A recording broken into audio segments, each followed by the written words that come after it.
Kakek kamu tidak pernah memberitahu rahasia ini, kan? Sebuah pelajaran sederhana tapi krusial yang bisa menyelamatkan hidupmu dari kekacauan finansial.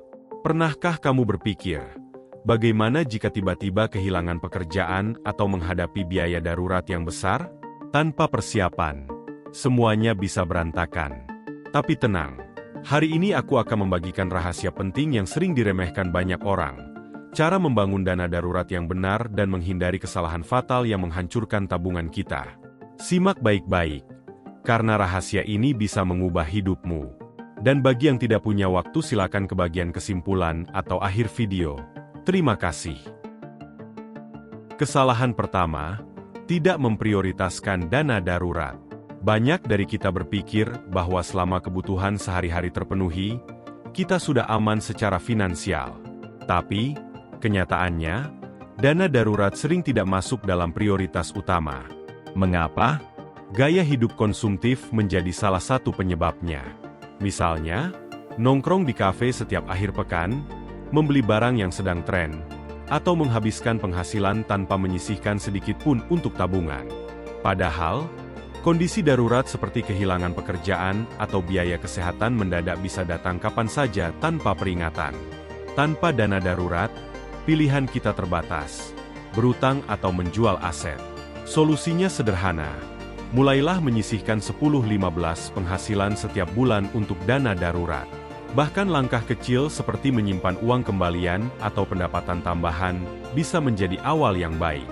Ingat, dana darurat adalah fondasi finansial Anda untuk menghadapi situasi tak terduga.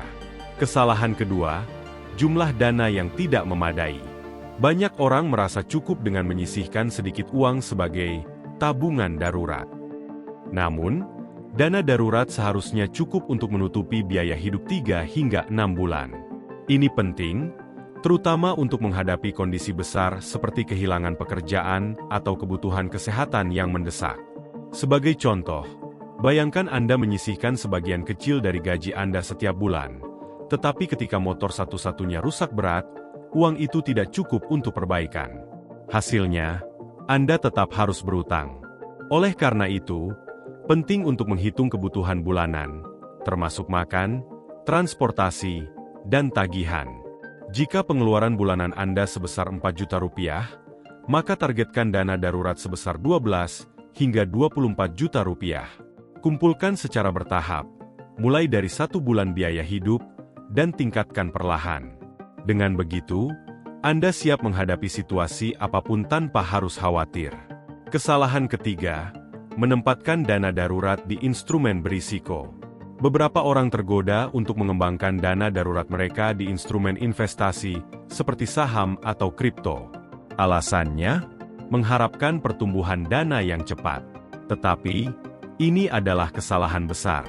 Instrumen berisiko memiliki nilai yang fluktuatif dan tidak selalu likuid. Ketika kondisi darurat terjadi, Anda mungkin harus mencairkan investasi di saat nilainya sedang turun, sehingga mengalami kerugian. Dana darurat haruslah aman dan mudah diakses. Simpan di rekening tabungan terpisah, deposito, atau instrumen keuangan rendah risiko lainnya. Bunganya mungkin kecil, tetapi keamanan dan likuiditasnya jauh lebih penting. Jangan sampai mengejar keuntungan, malah membuat Anda kehilangan dana yang seharusnya menjadi penyelamat di saat krisis. Kesalahan keempat, mengabaikan inflasi. Inflasi adalah musuh yang sering diabaikan dalam perencanaan dana darurat. Seiring waktu, nilai uang terus menurun karena kenaikan harga barang dan jasa. Tanpa memperhitungkan inflasi, dana darurat yang tampaknya cukup saat ini bisa menjadi tidak memadai di masa depan. Bayangkan, Anda menyimpan dana darurat sebesar 10 juta rupiah selama 3 tahun.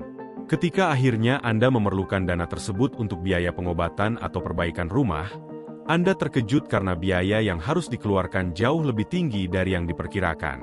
Untuk mengatasi ini, evaluasi dana darurat setidaknya setahun sekali, tambahkan nominal sesuai tingkat inflasi, atau pilih instrumen dengan bunga yang bisa mengimbangi inflasi, seperti deposito. Kesalahan kelima, tidak konsisten menambah dana darurat. Ketika penghasilan meningkat, gaya hidup kita cenderung ikut naik. Sayangnya, Banyak dari kita yang lupa menyesuaikan dana darurat dengan kebutuhan baru ini. Misalnya, jika gaji Anda naik dari 4 juta menjadi 6 juta, pengeluaran seperti transportasi dan makanan di luar rumah mungkin juga meningkat. Jika dana darurat tetap sama seperti sebelum kenaikan gaji, ini berarti dana Anda tidak lagi cukup untuk menutupi kebutuhan darurat. Oleh karena itu, penting untuk menyesuaikan dana darurat setiap kali penghasilan bertambah. Sisihkan minimal 10% dari kenaikan gaji untuk dana darurat, dan evaluasi ulang kebutuhan Anda setiap kali terjadi perubahan gaya hidup, seperti menikah atau memiliki anak. Dengan konsistensi ini, Anda akan selalu memiliki perlindungan finansial yang cukup untuk menghadapi situasi apapun. Kesalahan keenam, memakai dana darurat untuk hal yang tidak mendesak. Kita sering tergoda menggunakan dana darurat untuk kebutuhan yang sebenarnya tidak mendesak. Contohnya, diskon besar-besaran di pusat perbelanjaan atau keinginan impulsif membeli barang elektronik terbaru. Pada akhirnya, ketika ada kebutuhan mendadak, seperti perbaikan kendaraan atau biaya pengobatan, dana darurat sudah terpakai, dan kita terpaksa mencari cara lain untuk menutupi kekurangan tersebut. Untuk menghindari hal ini, disiplin adalah kunci. Dana darurat hanya boleh digunakan untuk situasi yang benar-benar tidak terduga, seperti kehilangan pekerjaan, biaya kesehatan mendesak, atau kebutuhan hidup pokok yang sifatnya darurat. Solusi sederhana lainnya adalah memisahkan rekening dana darurat dari rekening harian Anda. Pilih rekening yang tidak memiliki kartu ATM, sehingga Anda tidak mudah mengaksesnya. Dengan langkah ini, dana darurat akan tetap utuh dan benar-benar digunakan sesuai kebutuhan. Kesalahan ketujuh, tidak memisahkan rekening dana darurat. Banyak orang mencampur dana darurat dengan rekening biasa, menganggapnya sebagai bagian dari tabungan harian. Namun, ini adalah kesalahan besar. Ketika uang bercampur dengan kebutuhan harian, kita sering tidak sadar telah menggunakan sebagian dana darurat untuk pengeluaran rutin. Bahkan, kita bisa kehilangan jejak berapa banyak uang yang sebenarnya tersedia sebagai dana cadangan. Langkah pencegahannya adalah membuka rekening terpisah khusus untuk dana darurat. Rekening ini tidak perlu dilengkapi dengan fasilitas kartu ATM, sehingga penggunaannya lebih terkontrol. Jika memungkinkan, pilih rekening tanpa biaya administrasi bulanan agar jumlah dana darurat tidak tergerus secara perlahan. Dengan cara ini, Anda bisa memastikan dana darurat tetap terjaga dan tidak tercampur dengan kebutuhan lainnya. Kesalahan kedelapan, kurang memantau dana darurat secara berkala. Banyak orang berpikir bahwa begitu dana darurat terkumpul, tugas mereka selesai. Padahal, kebutuhan hidup kita terus berubah. Mungkin Anda dulu hanya menghidupi diri sendiri, tetapi sekarang sudah menikah atau memiliki anak. Jika tidak mengevaluasi dana darurat secara rutin, jumlah yang tadinya cukup bisa menjadi tidak memadai. Evaluasi dana darurat sebaiknya dilakukan setidaknya setahun sekali.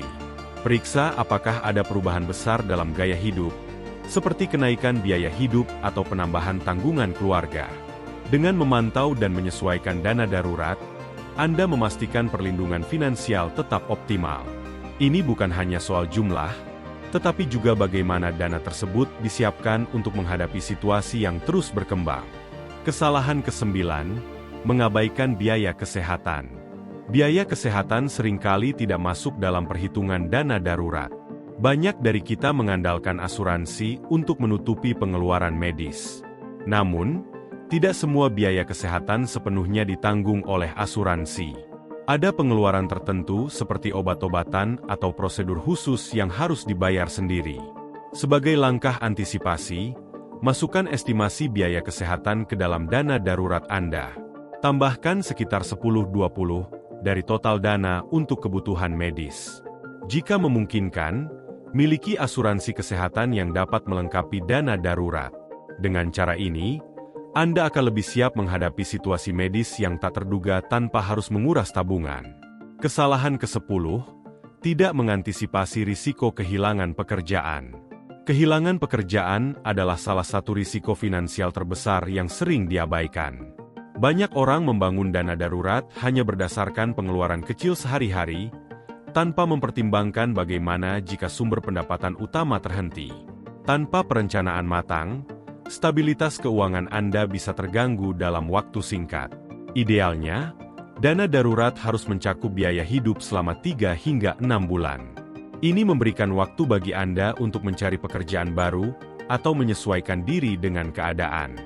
Sebagai contoh, jika pengeluaran bulanan Anda adalah 5 juta rupiah, pastikan dana darurat Anda mencapai 15 hingga 30 juta rupiah. Simpan dana ini di tempat yang aman dan mudah diakses. Ingat, ini adalah cadangan penting untuk situasi besar, bukan untuk kebutuhan kecil sehari-hari. Kesalahan ke-11. Terlalu bergantung pada utang saat kepepet. Di saat mendesak, utang sering menjadi jalan pintas yang diambil oleh banyak orang ketika dana darurat tidak mencukupi. Menggunakan kartu kredit, layanan paylater, atau bahkan pinjaman online memang tampak seperti solusi cepat. Namun, utang seperti ini biasanya disertai bunga tinggi yang justru memperberat beban finansial Anda di kemudian hari. Bayangkan skenario ini, laptop yang Anda gunakan untuk bekerja rusak mendadak. Karena dana darurat Anda tidak cukup, Anda menggunakan kartu kredit untuk membeli laptop baru. Akibatnya, Anda harus membayar cicilan bulanan yang disertai bunga, membuat pengeluaran bulanan semakin berat. Inilah jerat utang yang seharusnya Anda hindari. Solusinya, fokuslah memperkuat dana darurat Anda sejak awal. Jika memang terpaksa berutang, pilih opsi dengan bunga rendah, seperti meminjam dari keluarga atau teman. Utang mungkin bisa membantu Anda keluar dari masalah sementara, tetapi dana darurat yang kuat adalah solusi jangka panjang yang akan melindungi Anda dari krisis keuangan. Kesalahan ke-12, menunda menabung dana darurat. Salah satu kesalahan terbesar dalam membangun dana darurat adalah menunda-nunda untuk memulainya. Banyak orang berpikir bahwa dana darurat bisa ditabung nanti saja, ketika ada sisa uang. Namun kenyataannya, semakin lama Anda menunda, semakin sulit dana tersebut untuk terkumpul. Tidak ada yang tahu kapan situasi darurat akan terjadi. Penundaan ini seringkali berakhir dengan kebingungan ketika keadaan darurat benar-benar datang. Contoh nyatanya, ketika Anda tiba-tiba harus menghadapi biaya pengobatan mendadak, tetapi tidak ada dana darurat sama sekali. Akibatnya, Anda terpaksa mencari solusi cepat seperti menjual aset atau berutang. Untuk menghindari hal ini, mulailah menabung sekarang juga, meskipun hanya dengan jumlah kecil, seperti 10% dari penghasilan bulanan Anda. Jadikan menabung dana darurat sebagai prioritas utama dalam anggaran bulanan Anda, bukan sesuatu yang dilakukan dengan uang sisa. Semakin dini Anda mulai, semakin tenang Anda menghadapi masa depan. Kesalahan ke-13, mengandalkan asuransi sepenuhnya. Asuransi memang penting untuk melindungi Anda dari berbagai risiko keuangan. Namun, mengandalkan asuransi sepenuhnya tanpa memiliki dana darurat adalah kesalahan besar. Tidak semua situasi darurat bisa ditanggung oleh asuransi. Bahkan, beberapa prosedur medis atau pengeluaran tertentu mungkin tidak tercakup, sehingga Anda tetap harus membayar dari kantong pribadi. Misalnya, Anda memiliki asuransi kesehatan, tetapi di saat harus menjalani perawatan tertentu, ada biaya tambahan yang tidak ditanggung oleh polis asuransi Anda. Tanpa dana darurat, Anda akan kesulitan menutupi biaya tersebut. Karena itu, anggaplah dana darurat sebagai pelengkap perlindungan finansial Anda. Dana ini berfungsi untuk menutupi kebutuhan yang tidak dijangkau oleh asuransi, sehingga Anda tidak perlu terbebani dengan utang atau kebingungan mencari uang dalam situasi mendesak. Kesalahan ke-14, tidak menyisihkan bonus atau pendapatan tambahan. Ketika menerima bonus, THR, atau pendapatan tambahan lainnya, kebanyakan orang langsung berpikir untuk menggunakannya untuk belanja, liburan, atau kebutuhan konsumtif lainnya. Meskipun hal ini tidak salah, menghabiskan seluruh penghasilan ekstra tanpa menyisihkan untuk dana darurat adalah peluang yang terbuang sia-sia. Sebagai contoh, ketika Anda mendapatkan bonus akhir tahun, Anda memutuskan untuk membeli gadget baru atau pakaian mewah. Namun beberapa minggu kemudian, motor Anda rusak dan membutuhkan biaya perbaikan yang besar.